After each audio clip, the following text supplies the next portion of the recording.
आजची रेसिपी खूप स्पेशल आहे, कारण आजच्या रेसिपीला लागणारा कोबी हा आमच्या दारात कुंडीतच मी उगवलेला आहे.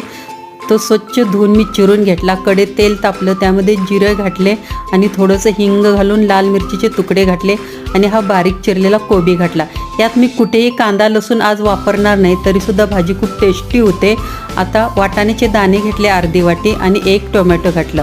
आता हे चांगलं परतून घ्यायचं, तेलातच असं बराच वेळ भाजून घ्यायचं आणि अर्धा चमचा मी धनेपूड घातले आणि अगदी 1 चमचाच लाल तिखट घातले, कारण मिरचीचे तुकडे पण घातलेत आणि थोडं चवीनुसार मीठ घातलं आणि अगदी पाऊण चमचा गरम मसाला घातला. आता हे सगळं मिश्रण परत एकदा परतून घ्यायचं. ही भाजी झाकायची नाही, न झाकता शिजवायची, कारण कोबी जास्त शिजला की चवीला लागत नाही. तर असा करकरीतच कोबी राहायला पाहिजे आणि तो तेलात चांगला भाजला गेला पाहिजे. वाटाणासुद्धा चांगला शिजला आहे बघा.